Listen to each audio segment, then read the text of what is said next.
Hi,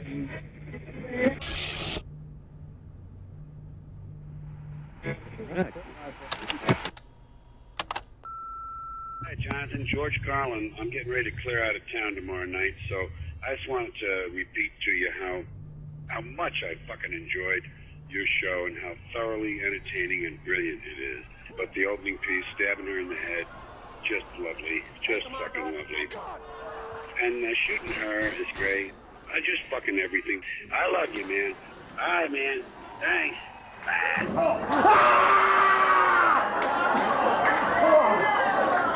I'm all right.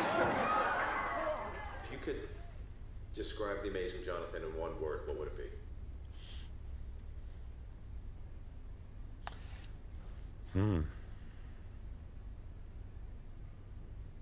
Crazy. It's riding on the surface of my arm. It's not penetrating my arm. That would be real. This is an illusion. This is real. Look.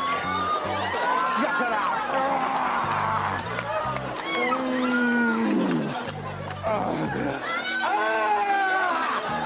It's a trick. Crazy. I mean, crazy, I think. I mean, mentally ill is 2 words, right?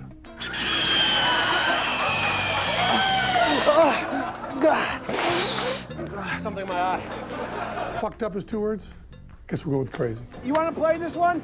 Come here. This is a fun game. Put this, lift up your shirt, put this down the front of your head. Okay, now, you see this? Put your head back. Okay, now you got to make this white thing fall in the funnel. And if it does, you win a polka dot t-shirt. There's so many that come to mind. I'd have to say hysterical and big-hearted. You, sir, do you have a handkerchief? All right, do this. You got something hanging on your nose. I'm sorry, but it's really bugging me. Wipe it off. Self-destructive? Is that 2 words? I think that's 2 words, right? Self-destructive.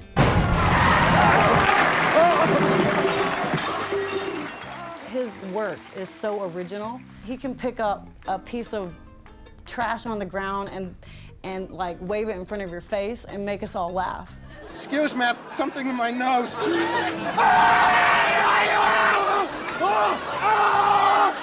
Yeah! Okay. He's just goofy.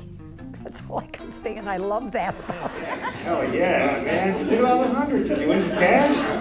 You did, didn't you? You got a big yeah. Sorry, didn't mean to point that out. All right.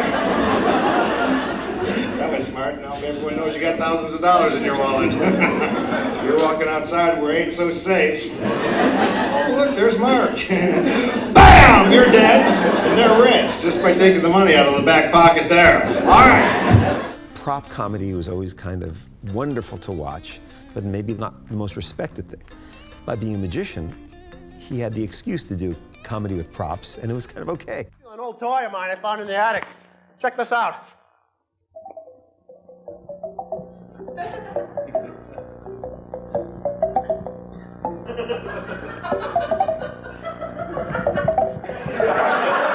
Hey, shut up, it works. Where the hell's the clown? Oh. Wait a minute, there's a note. I can't take that song anymore.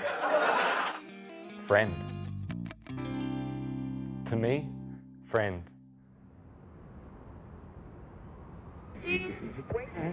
Eccentric entertainer whose bizarre humor and antics have made him famous all over the world. We're talking about the Amazing Johnathan.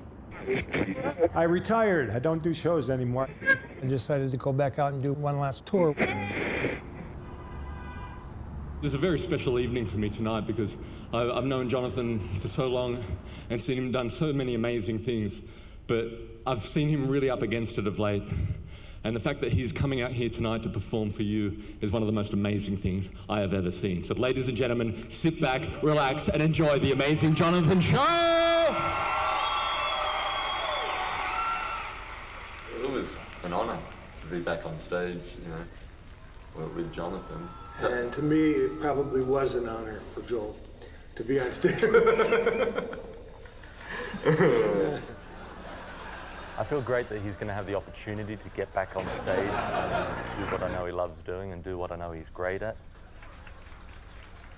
Johnathan going out there and just being in the moment is a particularly wonderful and beautiful thing. Does that look all right?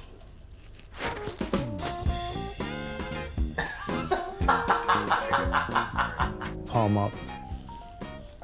Pinch your earlobe. Bend your finger and pull out. It looks so Oh my God, that's crazy. Isn't it crazy? Magic is my life.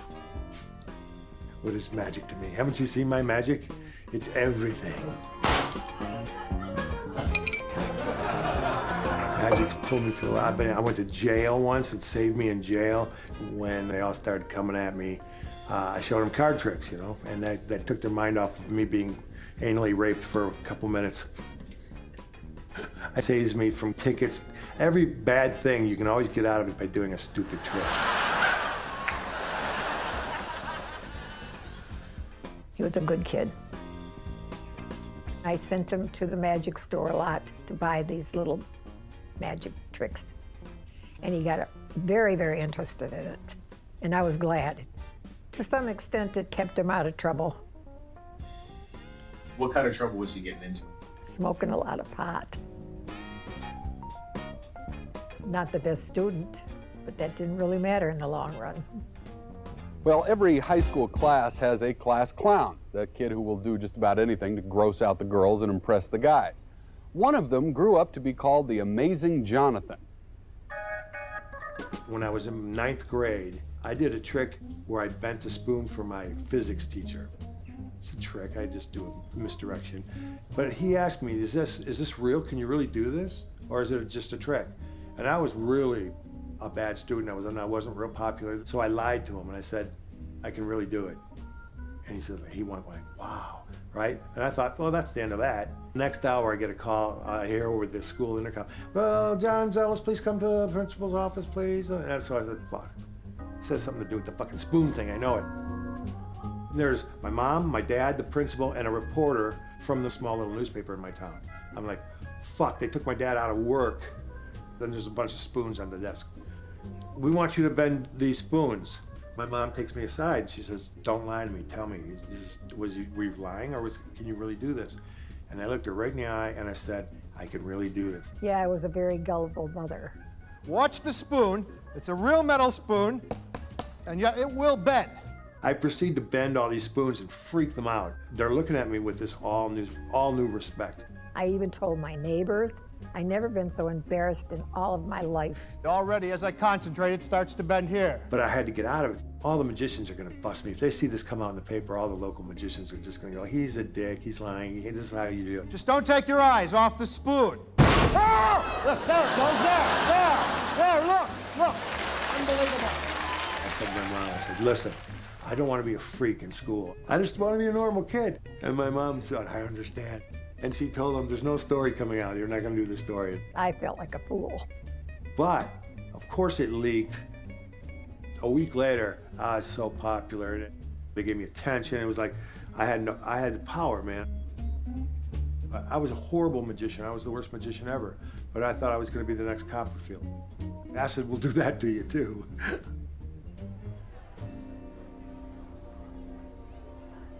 I did a talent show for my high school. My family was there, my friends were there. Everybody was there to see me do the show. Before the show, he was very upbeat because he figured he had it all down pat. And I bombed so fucking completely bombed, just 100% bombed. Nothing worked. 6 tricks went wrong. Guillotine went wrong. I killed a dove. The bird ran away from me and I went to chase it and it stopped and I ran over it and just smashed it with my foot. What's this kid doing? I fucked the levitation up. There's a sheet covering this levitation and you stand behind the floating girl and lift the sheet up. Well, behind your leg is a giant steel bar that's holding her up. They don't see it. But the sheet was up the whole time. So all the time I'm walking around, they see the steel bar. I'm pulling the supports out one and then the other side. They see the steel bar. And then I go lift the sheet up and I realize that it's already been up the whole time. I'm like, okay, fuck, I'm out. Bye, I'm done. I was so upset for him. And all my neighbors were there. After that night, I decided, okay, you're not going to be a great magician. Try something else. And John left home when he was 18. I was kind of glad to see him get out of Fraser and get away from a lot of the kids he was hanging out with. And I figured it was a good experience for him. So we hitchhiked. This is when you could still hitchhike. We hitchhiked to San Francisco, and I saw some street performers doing some magic. A. Whitney Brown was out there, Madame Flowers and Waylon Matt. A lot of great acts. And I would watch them and go, you know, I should try doing magic again, but I should try doing it with comedy like these guys are doing. Because people aren't there to see you. They're there to go shopping. You know, you'd start a show in the beginning and they would, halfway through it, they'd all wander off. You're like, fuckers, I'm doing a show. You start again, they'd wander off. So to get their attention, you had to be good. I mean, this is during the drought, so I was like taking buckets of water and pouring them out. If you don't stop, I'm pouring all these buckets of water out. Grabbing a little kid and getting them in a headlock with a knife. And if you don't, I'll kill this kid. Just anything funny that make them stop. I was doing the razor blade trick where I swallow razor blades and then swallow thread them, bring them up all threaded. Houdini used to do it. Some guy came up to me and said, you know what, I got a blood capsule. You should do that with a blood capsule. That would be funny. And I said, give me one, I'll try it. So as I'm chewing it, I talk about how it's easy for me because I practice. And then my mouth starts turning red and I notice that I've cut my mouth, a little drool, and then it just gushes, you know. You gotta start like, oh shit, I cut myself. And then all of a sudden, boom. Oh, come on, it's just a neat little bar trick I learned to pick up the chicks.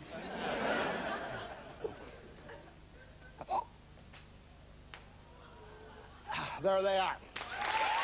In magic comedy, it was always magic that didn't work, or magic that wasn't really real. And there was maybe some of that in Jonathan's stuff, but mostly it was this force of nature coming at you that was like kind of this big steamroller that kept attacking you. It was very fresh. Blindfold me. Don't worry about the knife. Okay, I cannot see, and one of her cards are in the pile. Would you mix them around, please? Actually, it was fucking there, wasn't it? Bringing my act from the streets to the nightclubs was like, well, I was like taking a tornado, putting it in a jar, you know? And people were going like, this guy's fucking insane, you know? Which I was. Was that your card?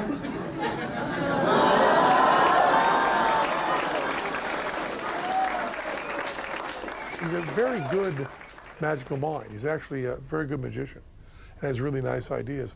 You know, the best stuff that Jonathan does, it's the stuff he comes up with really just while walking on stage pretty much. He can throw together some sort of prank very, very quickly that is really of the moment. I think I'm more of a comedian. I have more comic ability than I do magic ability. And any magician would agree with me there. Working at a strip club up in Alaska, I had to come out between every girl and do a show. It's like, you want to see some titties? First, here's a magician. That was my intro, you know?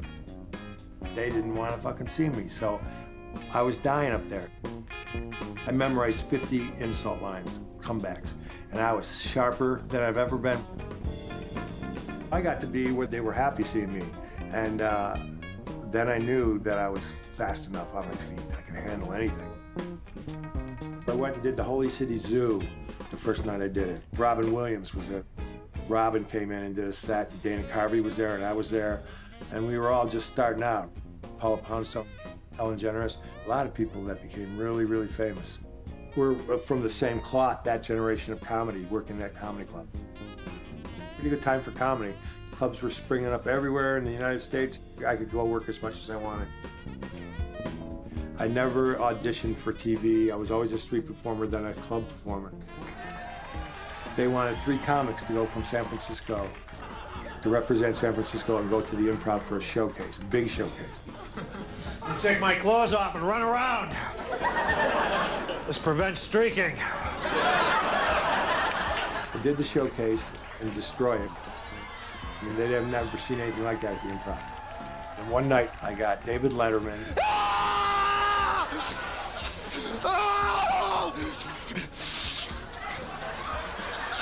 Jonathan, thank you very much. Nice job. I got Thick of the Night. I got HBO Young Comedian Special with John Candy. That did it. Now we've got a guy named Jonathan who is absolutely amazing.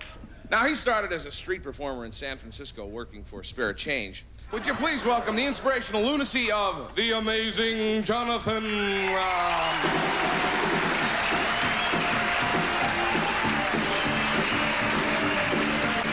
What I'm going to do is I'm going to go into the audience and I'm going to ask for somebody to come up and help me out. It can be anybody at all. So if you want to help me, just say something, and you can come up.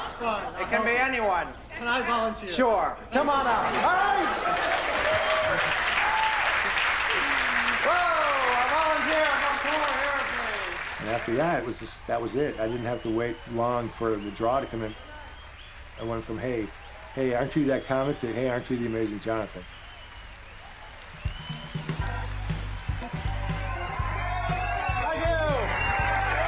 Thank you very much. Thank you. Boy, oh boy, if I had an introduction like that every time I came on stage, I'd be pissed. This is a meat skewer. Hold your hand out. Hold it out! Yeah? Well, what you do is you do what I've done here, is I've invented this new little ultra-thin briefcase to keep my ball in. Figure that one out.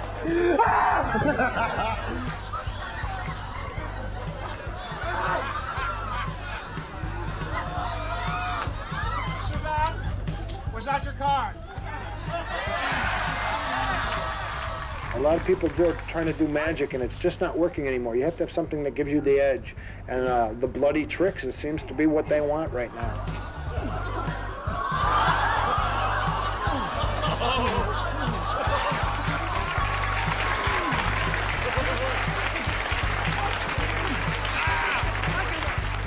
He takes the worst parts of other magic acts and makes them actually a good part of his. Very carefully, we place it underneath, and it restores back into one piece. Shut up, you idiots! I don't use tape, I'm a magician! Trying to act pleasant to audience members while essentially doing something deeply unpleasant. And it crosses over into something really beautiful and really funny. Oh, don't act like you know how it's done. Sometimes magic sounds like tape. As Jerry Seinfeld said, all magic is, here's a quarter, now it's gone, you're a jerk, now it's back, you're an asshole, show's over. Jonathan does that even more. For this, though, I would like the lights taken down a little bit to add to the effect. We have some strobe lights, which will really make this look cool. Can you take the lights down a little bit, please? Just perfect, thank you.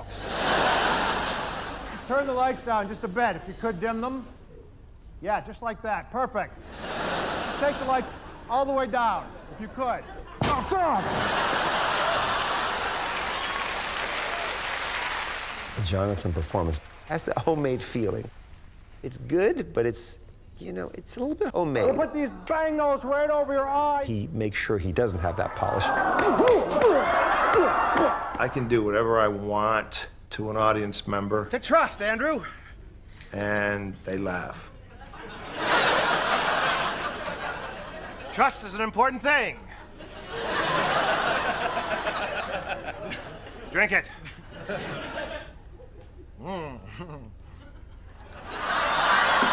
You're a dead man. Sandra, did you put the LSD in there? Well, you should start to feel that any second now. Any second now. You should feel it Any second now. Any second now.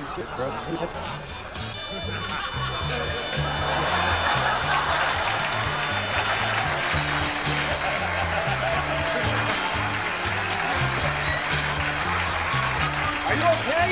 Are you all right? Are you okay? You looked a little weird for a second there. Like you're doing drugs or something. The 80s, I mean, Jonathan, he was doing very, very well. Merv Griffin kind of fell in love with him, right? And so he was even hosting a game show. I get a call from Merv going, ooh, I have an idea. You're going to be the star of my new game show. And I'm like, I'm not really a game show host material, you know? You go, oh, I based this on your show, so you're going to be perfect. From resorts in Atlantic City, it's Ruckus! It's overwhelmingly amazing Johnathan! Ruckus was me driving that show. It was great. You know, it was like a groundbreaking game show. He did it in his 1,000-seat showroom, and he packed it with people, and it got a really huge underground following. They did the pilot, and it got bought, and we did it on NBC for 60 episodes. Ann, you got to help me out on this one. Just turn. Okay, get over here. Get over here. Okay, turn your face that way. Now, you got to just face this way. It's better if you face this way. Okay, now, brush the hair out of your eyes. Okay, perfect. Ready? Let's get the shot. And come and look this way and brush the hair out of your eyes. Okay. Here we go. All right.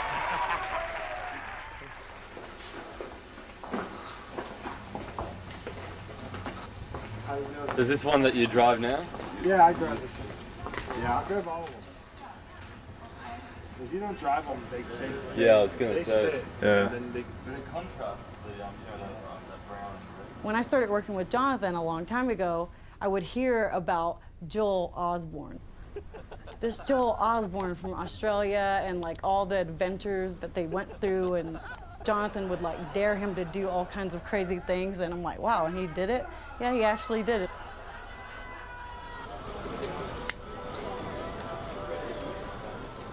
They were just like a team, you know, like always laughing, bantering back and forth.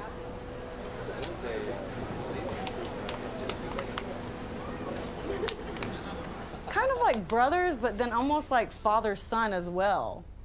Joel was the Amazing Johnathan show. He was the backbone of the show. It wouldn't go on without him. The reason I think they came into each other's lives is because Joel had an obsession with Johnathan when he was just a kid.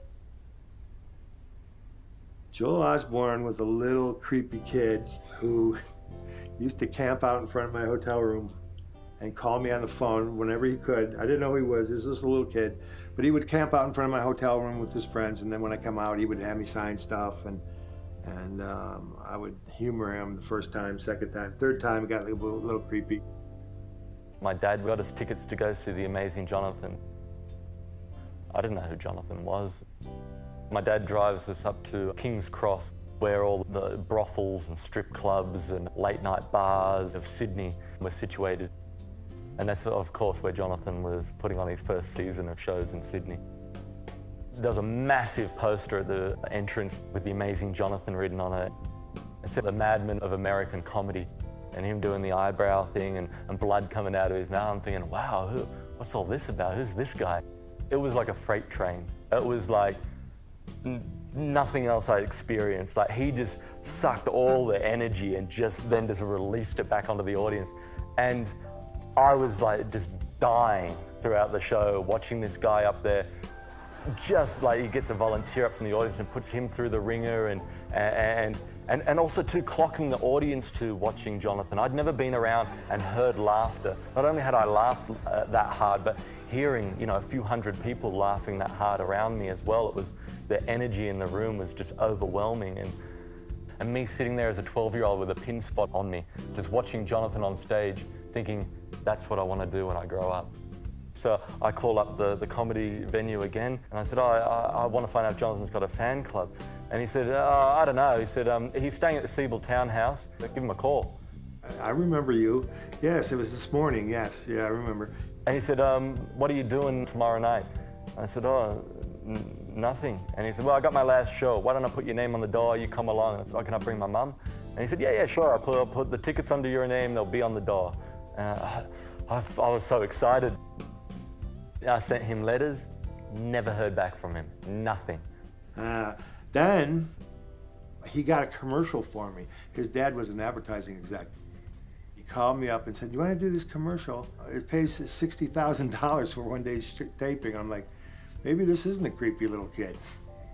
So I went and did the taping. Feels like I've just ate a cactus. And my nose is more congested than downtown LA. That didn't help a bit. Hey, mate, try a new vapor drop with menthol.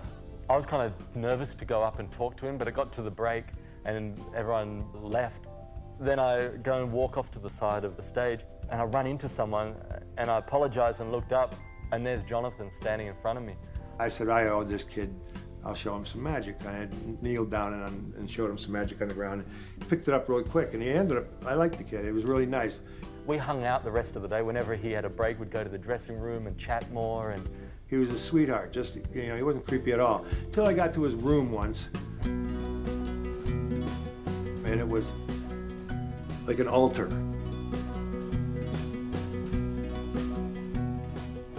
I remember at the end, he grabbed a piece of paper and just signed it, and just was writing on this piece of paper. And he says, you don't have to worry about letters anymore. Here, keep in contact. And that was the last thing. Then he took off and I looked down and it had his home phone number on there, you know. But with Johnathan, he's a big kid, you know. And we connected. It was, you know, we were like two kids just hanging out. We had shared similar interests in things. Well, maybe not the drugs and porn, but other than that. Then one day I spoke to him and he said, listen, I met this Australian girl, her name's Sandra. I'm in love, I'm gonna marry this girl. I'm engaged to an Australian woman. Her name is Sandra. She's actually in the audience with her parents. And I love Sandra because she reminds me a lot of myself. We get along. There she is right there. Do you see her? Yeah. That's Sandra. Show her, Sandra. Hey. He was coming out to Australia all the time. I remember the first time he called me up and said, you know, come on over to Sandra's parents' place. I'm sitting there, you know, this geeky, you know, 14-year-old kid hanging out. My wife loved Joe. I said, come on with me, I'll give you a job and you can work for me in the States. And he wasn't old enough. You know, he's still in school. You don't need school, quit school. Come tour with the drug addict. Smoking a lot of pot. When I left school, that was my first time coming to America. Johnathan said, you know, I'll take care of everything, just get on out here and, you know, I'll take care of the rest. So I was staying with him at his house in LA and he was developing a magic kit at the time. And so I was seeing the ins and outs on helping him in the garage make stuff. I went on the road with him. And then at the end of the trip, he said, you know, how do you think the magic kit would go in Australia? And I said, it would go great. He goes, yeah, you want to head up the company over there? Yes.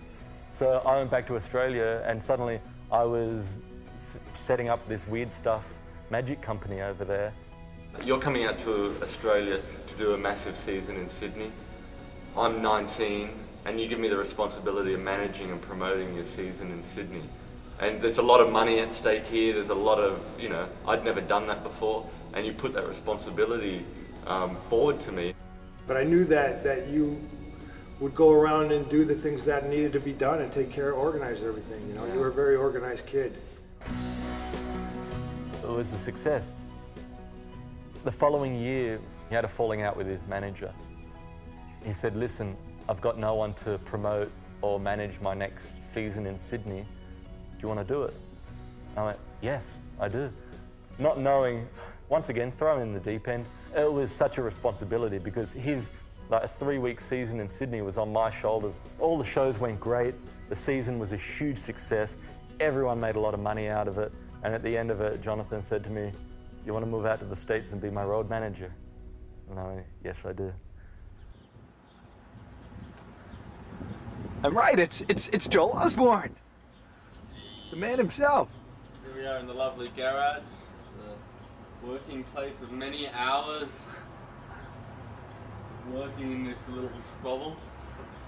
As you can see, it's lovely furnished by yours truly. There he is. Finally comes to the States. He's good. He works great. He does everything perfect. Joel's mom comes out to visit, and I get the classic Joel story. I don't know, has Johnathan told you the stories, you know, like about fuck, Johnathan. The stories are so tragic that I cried laughing. My parents separated when I was around 4 or 5. His mom said, you know, the divorce was very hard on Joel. I used to draw really well. Then after my dad left, I'd just draw stick men. For some reason, that fucking set me off laughing, and I couldn't stop. Now he just draws stick men. He's just fucking lazy now that his dad's not around. All his artistic ability gone. And I'm like, Mom, what are you, do not tell him these stories. And okay, but just let me tell him about Santa Claus. I'm like, yes, tell me about Santa Claus. Went to see Santa Claus, you know. He said, you know, what do you want for Christmas? And he said, all I want for Christmas is for my dad to come home. Oh, man, poor little kid, man. He would die laughing. That's the only one he didn't get it. The one Jonathan really loved, though, was when we're at school. The teacher said, okay, class, who's special? And everyone's hand went up, except for little Joel. And Joel, how come your hand's not up? Why don't you think you're special? Well, if I was special, my dad wouldn't have left. It's like, Joel, get over it already. Fuck, get over it. I don't know. I guess I'm glad someone got something out of my childhood abandonment issues. Some of his musical tastes sucked. Billy Joel was my least favorite. You know, Billy Joel was the first concert I saw. Fuck, and Jonathan would come into the garage when I was working and he'd be like, what is this shit? How can you like this guy? You know, he got arrested? And I'm like, what? And he, yeah, for loitering in front of a band. That's Billy Joel. But Joe used to listen to him all the time. And Dancing Queen by ABBA. Oh, no, I'm kidding. I was like Joel's dad. He took care of me and I took care of Joel. Jonathan was very giving to Joel, like with his craft too. And I think that's a beautiful thing. And I think that really helped him as well with his career. How did you guys sustain how did the relationship work after, I mean, there's marriages I was on top. That's how it worked. He enhanced his income quite a bit from what I was paying him just by taking my stupid bets. I remember the first bet, we're in Vons in the fresh produce department. I said, Joe, throw these 3 tomatoes against the supermarket wall. I'll give you $200. And I thought, okay, all right, you know. And I see splat, splat, splat, and I see Joe comes casually walking out. More money. So that was the beginning of basically my second income with Jonathan. Then shaving your head was worth $1,000. He shaved his head completely bald. And I heard my wife go, oh my God, Joe, from downstairs. I went, oh, I just lost $1,000. Shit. There was a sleeping bag in Santa Monica in the road, like all mud encrusted sleeping bag. It was the most disgusting, crusty looking sleeping bag on La Brea, just on the side of the road. And he goes, you crawl face first into that sleeping bag. Zip the sleeping bag up to your neck, and I'll give you $200. Right? That was the bet. I made so much money from these bets over the years. Fucking fearless. He became fearless at this point. He would do anything. It's Amazing Johnathan. It's a dick.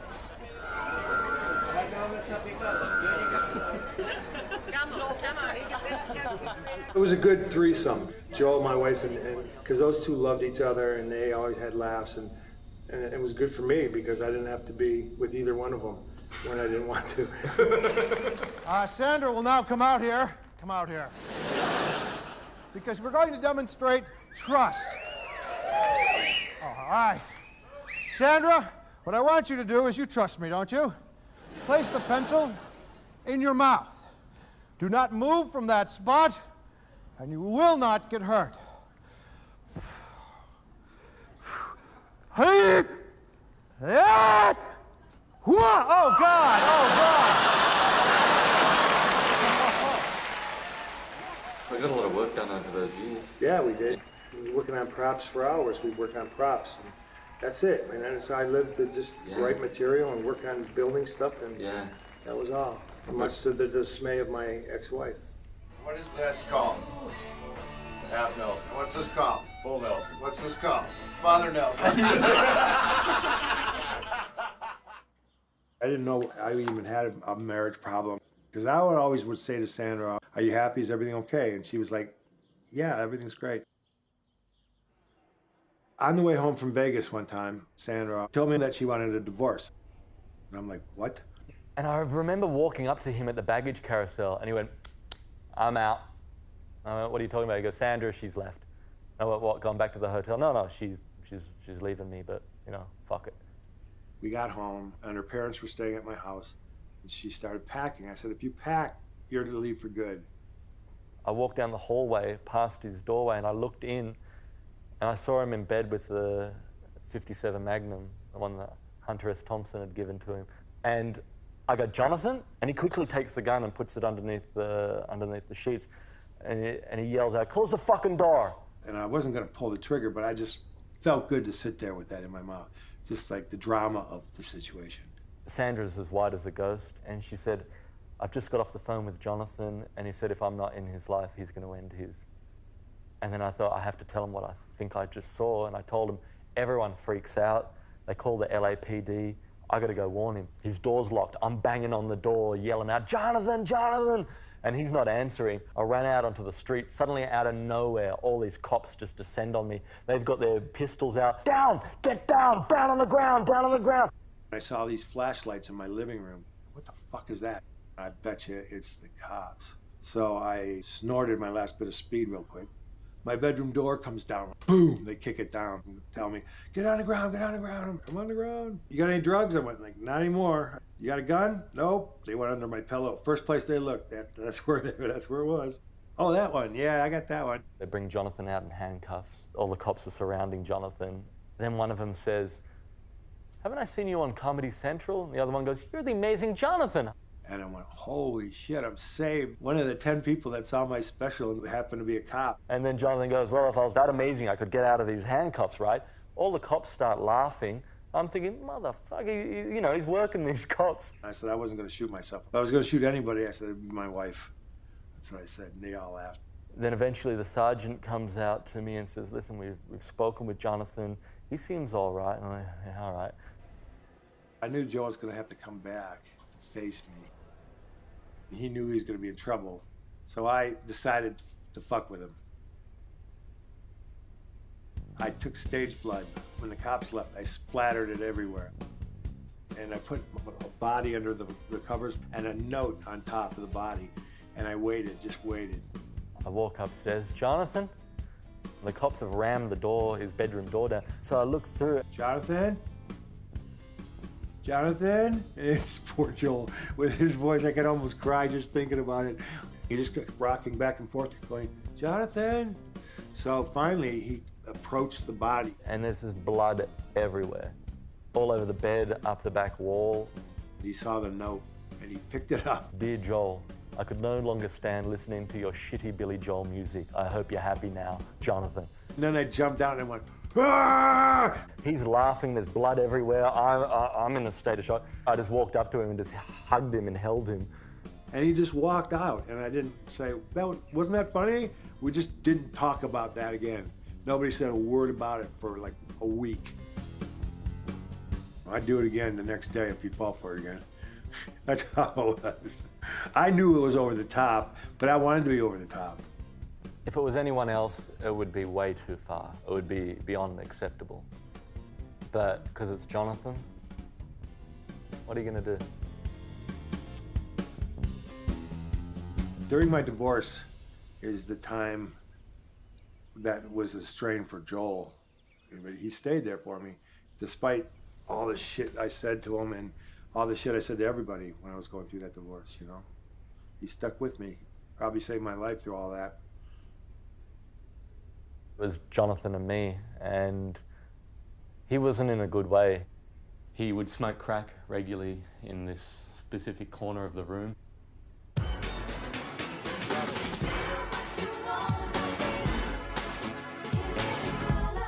Jim Carrey was a big fan of Jonathan's, and he gets a call one day from him and says, come and audition for this new role on a show in Living Colour. It came to the day of the audition. Jonathan gets to the front door, then looks at the corner, decides to opt out and go and smoke crack instead. I didn't want to work at all. I just didn't want to work. And Joel talked me into going back out and working again. He was in the depths of depression. Before a show, he'd be backstage and he would just break down, sobbing next to me. And then he's introduced and, all right, let's go do this. You know, and then he'd come off and he'd just be miserable again. I got out on antidepressants, that's right. He said, if you don't get on antidepressants, I'm leaving. I was like, I'm done, I'm out. And I called Jonathan up and he just was really just down on the end of the phone and he said, Joel, please come home, come home. So I came home and he had a letter waiting for me. And it's the only time he ever apologized to me, just explaining where he's at and what he's going through. And how could you leave him like that? Like, you know, I'd hate to think what would have happened to him if he was left alone. By that point, Jonathan had been on the road for over 20 years and he was over it. He was over the airports, over the grind of touring. We had done a few runs in Vegas before, like at the Sahara. 2 weeks would stretch into 2 months because we were doing killer business from Comedy Central specials. We were filling it up. He got new management, Gary Proper, and he said to Jonathan, what do you want? And he said, I don't want to be on the road anymore. I don't want to travel anymore. And Gary said, well, Vegas. We got Vegas. They offered us 2 weeks at the Golden Nugget, fill in for David Brenner while he was on vacation.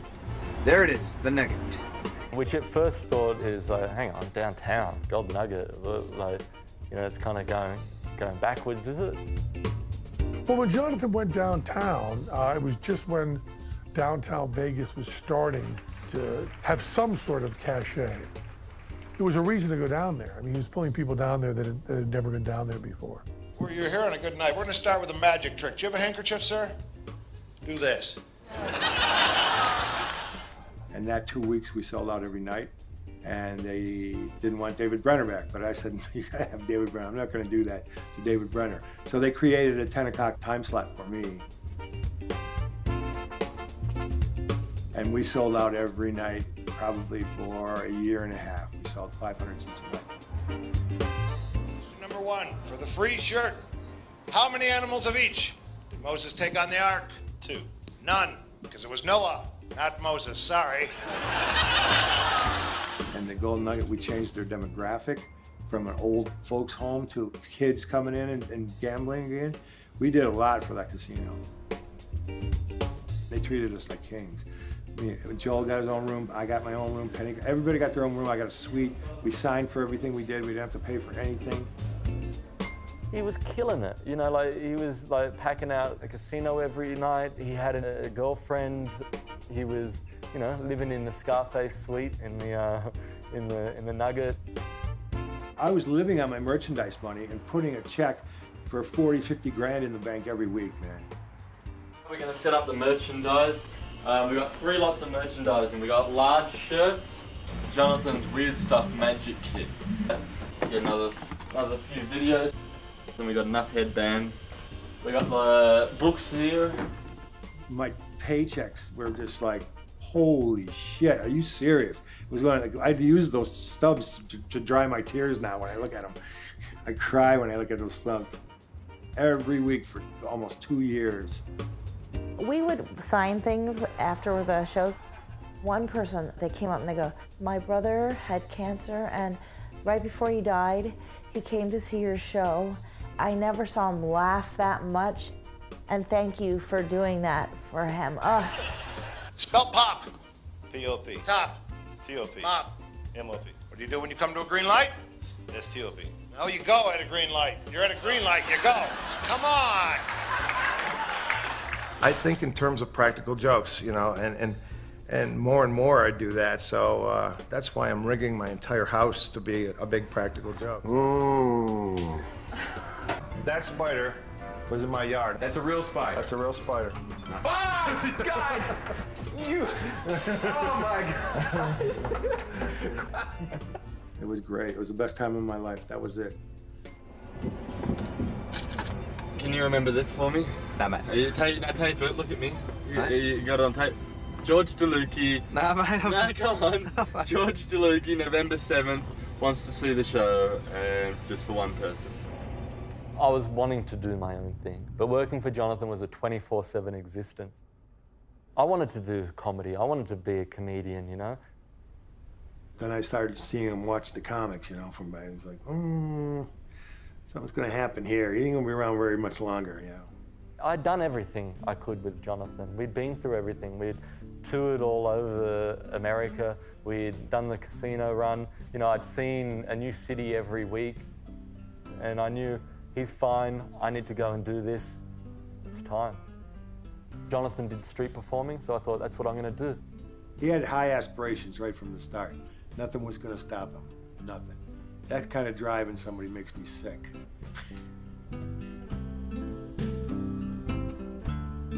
But yeah, it was time for Joel to go. He's living under my shadow. In the Carson Cafe at the Golden Nugget, he said something or other, and my retort to it was, well, maybe I should just go and do my own thing then. And he said, maybe. And I knew, all right, this is it. That was that. And I left and moved back to Australia. From the first show I ever seen him do, he was good. He was doing props, so I got to help him with that. Then he decided he didn't want to do props. He was too good to do props. Anyway, you stand up. Like there's not enough of those in the fucking world.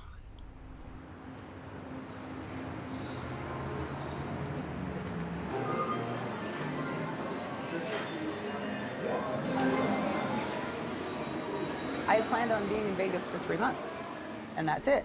And then going back to Toronto and being able to charge more money for performing because I could say, ooh, I performed in Vegas. But it didn't happen that way. Nailed it. I watched Jonathan's show and almost peed myself. He made me laugh a lot. And I actually met him, and we hung out, and he basically was putting on all the charms. He told me he was going to make me his wife that night and told me that he loved me. And I was like, what the fuck is happening here? 1, 2, 3. Go! My friends that I was staying with are like, dude, where are you? Like, are you okay? This is Vegas and you vanished. I'm like, yeah, I'm living with Amazing Johnathan now. We got married June 14th, 3 years ago. And was it the 14th? Oh my God. See, it might be the 7th, and those 2 dates stick in my head. I think 14th is my daughter's birthday. I get those two confused a lot. So talk about drugs briefly. When did you... Briefly, that's all we've been talking about. Which is briefly shit. Let's go do some drugs briefly and come back and talk about something else. You know, it's a tough subject. I'm really anti-drugs. I've never seen cocaine in my life, believe it or not. You know, but even knowing that, he would kind of talk about it, and he'd say, "Go, it's great, fantastic." I've been doing drugs since I was 16 years old, man. I started doing drugs. Smoking a lot of pot. Then I did a hit of mescaline, and then I did acid, and I just tried them all, everything but heroin, all throughout my life. I would do it on stage, and people wouldn't even know it. They say, it's time for some magic dust, and I would do it like, and people would go, oh, that's so funny, he pretended like he snorted coke. Wrong. He snorted coke. I don't know when he's on it. I truly do not. You know, I'm of the mindset, the Dean Martin mindset, that even if you're doing drinking jokes in the show, you're not really a drunk, you know. I think it would have been okay for him to, you know, snort that whole bucket of white material without having to really do it. But I'm in good company. All my heroes were drug addicts. John Lennon, all the best of the Beatles did drugs, and Eric Clapton did drugs, and just about every successful rock band that was great did drugs. Because all in all, it makes you creative. Now, let's look at the list of people who don't do drugs. There's Richard Marx.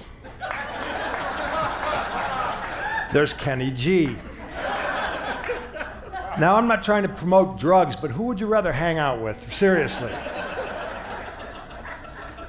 My feeling is that Jonathan is about 50% of what he could be. If he'd been sober his whole life, I can't think of one moment I've heard from Jonathan that I don't think would have been better without the drugs. I've heard other comedians say without drugs they could not be as funny as they were Whether that's true or not, I haven't got a clue. My thing is, I may think that Jonathan's better than Jonathan thinks he is, because I think that Jonathan without drugs would have been really, really amazing. I wish that wasn't part of his life. You know, I really wish. It does have an effect. It has to have an effect, you know. There was a point where some of the shows I could tell he was like getting tired and like hard to breathe. And he was having trouble, like like walking and breathing. Two things that, you know, it's pretty clear something's wrong. Wow, thank you very much. Thank you. Hi, I'm the Amazing Jonathan, and I'm an alcoholic and a drug addict. And oh, wait a minute, wait. What night is this? I've done a lot in my life, and then 13 years in Las Vegas.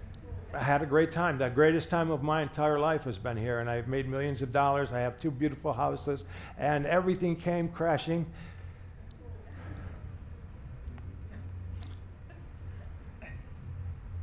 Down when I was told I had a year to live. It's not a joke. So, I'm dealing with that right now. I promised I wasn't going to cry, but it's very scary. And my heart is failing. My wife would have said it failed long ago, but it does actually failing for real. I can't do shows anymore because my legs lock up and my hands lock up, and that's kind of shitty for a magician. But anyway, I retired. I don't do shows anymore. I did my last shows at the Magic Castle. I got my affairs in order, and that's it. Thank you all very much for coming out. Peace. I'll see you on the other side. He told me about his health condition, and you know, honestly, you want to be at first affected by it, but it's kind of the Andy Kaufman thing. You don't really believe it at first with Jonathan. You know, you think it's maybe just a whole ploy of his. You know, I still hope in my heart that it's just he's just kidding about it. The first 3 times I heard Jonathan was dying, did not even consider it. Next 3 times I heard Jonathan was dying, I started to believe it. Maybe the 7th time I heard Jonathan was dying, I was sincerely upset. 8th, 9th, 10th time, kind of somber and upset. 15th time, I don't think I care anymore. I think he's lost. I think I maybe have got all my mourning out of the way. I can just enjoy Jonathan now. When he does croak, it'll just be okay. So he's dead now. When Jonathan got his diagnosis, his doctor had me in the room and he said, I need to talk to you for a second, and I want you to see this. And he pulls up a video of Jonathan's heart, like an actual video, and it looked like a giant rock with just the top little bit like this flipping, like going plip, plip, plip. And I said, well, that's weird. Is that what a heart does? And he goes, no, actually the whole heart's supposed to go plip, plip, plip, plip, and tried to describe it to me. And so that was the first time I really understood how fucked up he really was.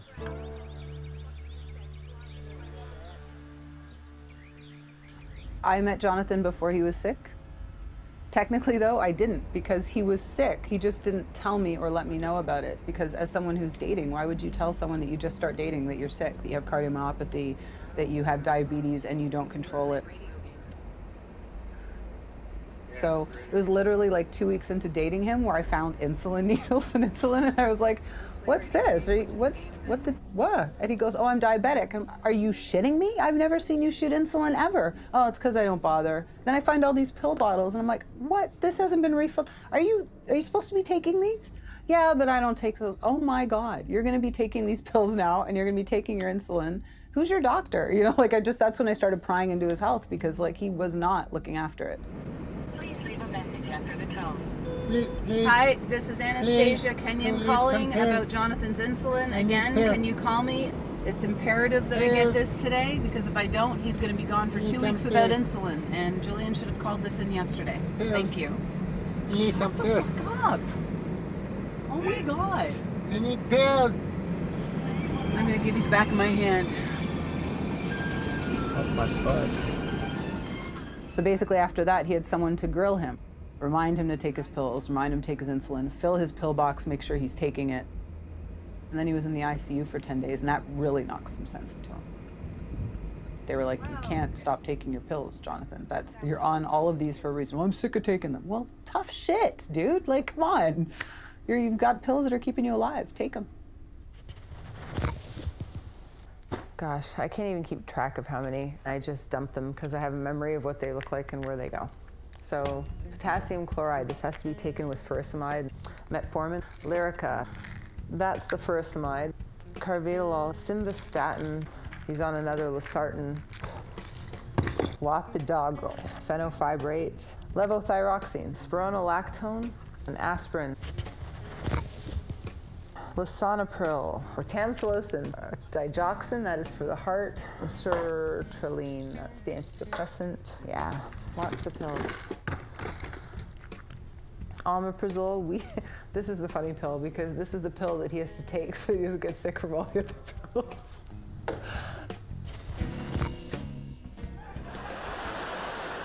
So this lady, she's running towards me, long blonde hair, she's from Finland. And keep in mind, I'd just been on stage as Joel Ozborn the whole time. I get off stage, she's running towards me going, oh, it's you. I'm like, yeah, it's me, no big deal, no word of a lie. She runs straight up to me and goes, can I get a photo with you, Eric Bana? I just went, yeah, all right. Mid-photo, swear to God, she turns to me and goes, I just loved you in Wolverine. So I'm left standing in this photo thinking, not only has she mistaken me for Eric Bana, she's mistaken Eric Bana for Hugh Jackman. So when I heard about Jonathan's condition, what he was going through, I came out to the States and stayed with him in Vegas here. Just seeing the difference in Jonathan, in terms of the vulnerability that he would show and allow to come forth, and we connected really well during that time. You know, hanging out and just having these open conversations. And he just looked so fragile, you know, and I was seeing him in this light of, because Jonathan's always been this big, dominating, you know, larger than life, strong character. And he was kind of hunched over, but he was just standing by the door, and my heart really went out to him, just thinking, he just looks, yeah, just, the weight of the world was on him, and he wasn't, you know, just this fragility to him. And I walked up to him and I didn't say anything, just stood in front of him, and he just put his arms out and just wrapped his arms around me and just hugged me and said, I love you, Joel.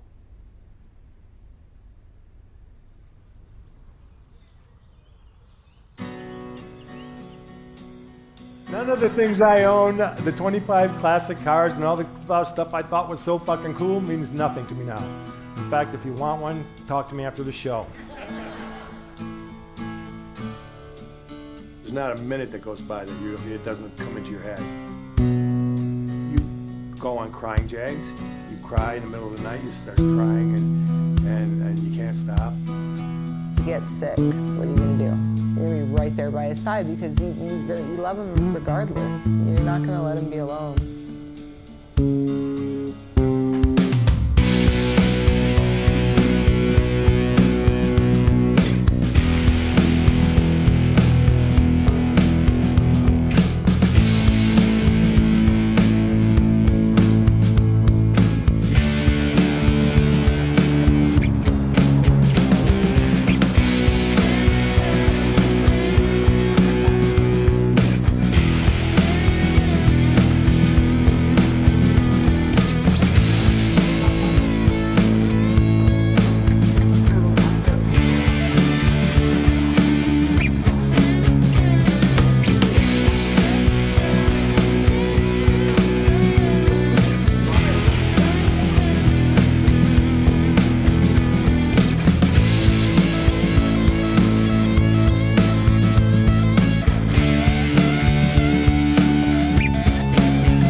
Pain in my ass. Yeah, well, don't have me fucking with your ass then. All right. So you're leaving tomorrow for, and when are you coming back? 4 o'clock in the morning. The 20th. So you'll be gone for about 2 weeks. Okay. And he's healthier. He's not, you know. I am passing out though, still. That's just a heart thing, though. I don't think it's from your blood infection. Yeah, that actually looks a lot better than it did before. Like, I'm gonna pay you cash from now on? Yeah. All right? My wallet! What the heck? I was told that I had an expiration date, so I stopped working and concentrated on it, just getting better. Put this up. You fix it. Do it long-wise. Oh, look what happened. Wow, what did you do? Put acid on your foot already? It's never a dull moment with you. That is for shit short. I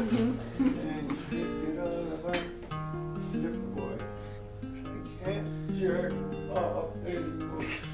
I can almost do it. When I stopped working, I didn't know how much people really liked you until you stop working. Then you know.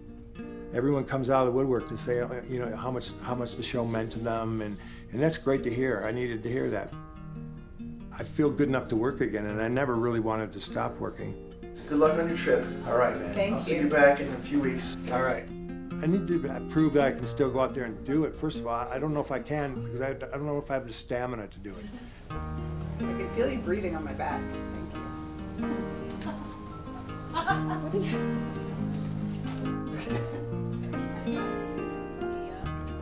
Eccentric entertainer whose bizarre humor and antics have made him famous all over the world. We're talking about the amazing Johnathan. He is here with me in studio because he's in town. That's my straw. That's a pencil. That's not a straw. All right.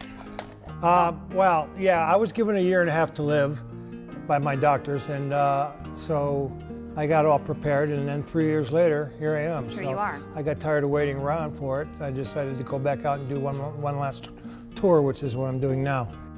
The type of comedy and magic he does is very, very, you know, consuming of energy, and I could see where that could be a problem, but I hope he can judge it and kind of balance it out. Man, if he drops dead on stage, that'd probably be like the coolest way to go out. That's probably the way he'd want to go out. You know, not in some bed with an IV, blah, blah, blah, blah, blah. I mean, he'd want to go out entertaining, man. So I think he needs to. I think it's a great idea. To be honest, I think it's healthy because I think it's a positive thing that makes him happy. I find that when he's on stage and he's doing it, he's just like nothing else exists, and I can see that. I think it's a fabulous idea because he's so funny, and it's like, oh, it irks me to see him retired. No. I've heard a lot of people talk about how much energy it'll take Johnathan to go out and do these shows, and how maybe he should be resting. It never crosses my mind. I think what Johnathan should be doing is performing. I think, you know, Tiny Tim died on stage doing Tiptoe Through the Tulips. I intend to die in office. The fact that Johnathan is weak and feeble, I don't think should stop him at all. It's hard for me to talk about. I'm just happy that he's lasted this long, to be truthful with you. I feel great that he's going to have the opportunity to get back on stage and do what I know he loves doing and do what I know he's great at. But that, for me, though, comes with a lot of worry and concern. My thoughts are that it's not going to work. Dizzy when I stand up. Pass out dizzy. Yeah, I passed out twice yesterday. I passed out. I haven't passed out in about 1 year. And yesterday, it was a slow pass out. It wasn't like I'm pumping gas like last time and I wake up on the ground. Anna caught me as I was falling, her being very strong. For me, the best case scenario is just seeing him walk on stage and having the strength to do that. The fact that he's just doing it is, you know, for me, that's the accomplishment. Joel, I wanted to write letters to each other, and I know you wanted to do it too. So go ahead, I'm ready for this. Just don't make me cry. No, it'll be all right. Dear Johnathan, where to begin? Well, at the beginning, I guess. Yeah, right there. Little did I know all those years ago, as a 12-year-old, the night my dad took me to see your show, that my life would never be the same again. Seeing you take the stage like a freight train that night was like nothing I'd ever experienced. And I know I wanted to be part of that world. I wanted on board. Not knowing where that train was headed was part of the adventure. And I can honestly say I never could have predicted the different destinations I'd experienced with you over the years. I wanted to talk about the man I've come to know throughout my life. Not the amazing Johnathan, but the man I know, Johnathan Zealous. Behind all the crazy, drug-taking, manic bravado, I see something deeper inside of you. I see the kind, generous, big-hearted, caring person I know you to be. It's great to be back on the train with you for one last ride, my friend. I love you, Joel. That's nice, man. Thank you. I mean it, mate. I'm glad. So, I can read this. You okay? Yeah, I'm good, John. You're crying. I'm gonna make you really cry with this one. This one's gonna get you. But I want you to read the first part. Dear Joel, and I mean not Billy, not the piano man who is really silly. All right. You and I have accomplished a lot together. We have made millions of people happy. At the same time, we made each other happy. There's only one thing that feels as good as being with your hero, and that is having your hero respect you as an equal. I consider you an amazing performer who charms an audience brilliantly. At times you were put through the ringer with me. Nobody skips that. But you learn quickly. And you learn while having heaps of fun too. We both learned from each other, and I took away your ability to be patient and treat people right, watching how you deal with people, and kept the brand strong. You've not gotten jaded in any sense of the form by this business, and you're still the sweet kid that you were when you were a sweet kid. And watching that, and watching you do comedy, and just makes me proud like I was your dad. But unlike your dad, I'll always be there for you. So I love you. Thanks, John. I love you too, mate.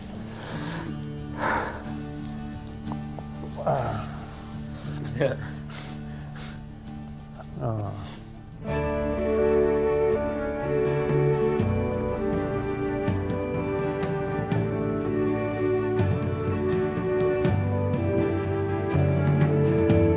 They're sitting like you are in the audience, looking up thinking, that's what I want to do when I grow up. And the man who's coming to the stage was that guy that I saw on stage.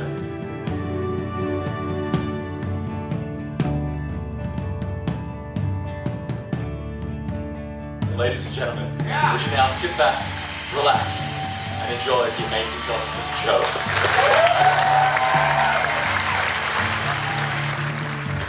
Round of applause for Joel Ozborn. I can't see if you want to read. What? Because he's black.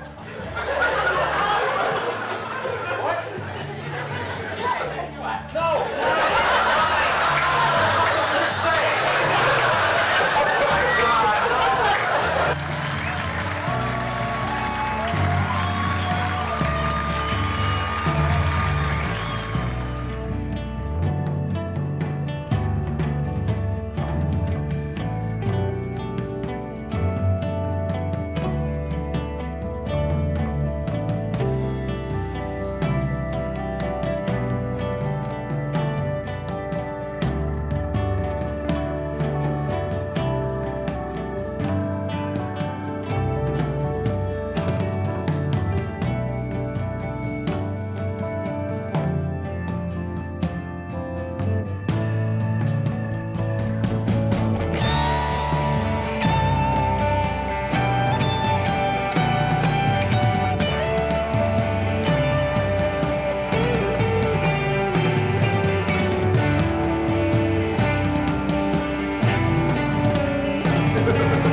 Come on out here. Yeah, I just want to. This guy, I met him when he was 12 years old. He was just a little kid. And now he's doing stand-up. That's amazing. He used to just watch and just learn. He was taking everything in. I didn't know that. I thought you were going to be competition. Get the fuck off. Okay, I love you too. All right.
I want them to leave thinking that's the best show that they've ever seen, and it is.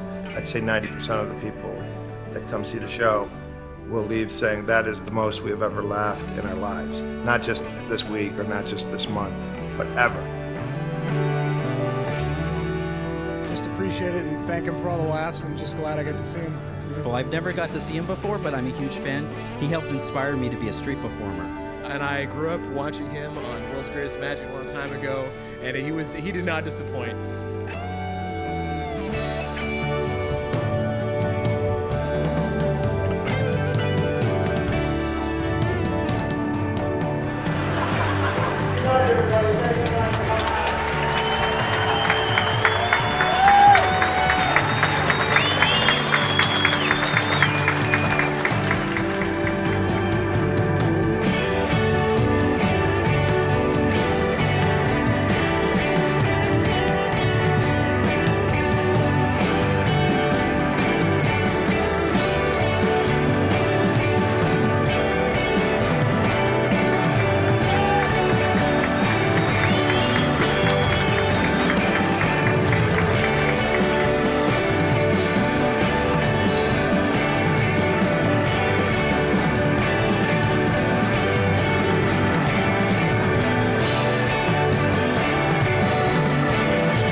I know that you're big about science, but science is so limited because it's only within the realm of what we as humans understand, and what we as humans what we don't understand understand, we make up and call religion. No, but then to say that the possibility is definitely not there, I can't say that. Well, I can. Because, all right, here's the equivalent, Jonathan, and this has been proven. The equivalent to what we know about the universe out there is the equivalent to a glass of water out of the ocean. But that's science, is what you're talking about. Yeah, but science only knows what's in this glass. There is a whole ocean out there that we don't know about. Because to say that everything where out there... does God come into that? My grandma used to say to me, I don't see why anyone thinks you're funny. I don't get it.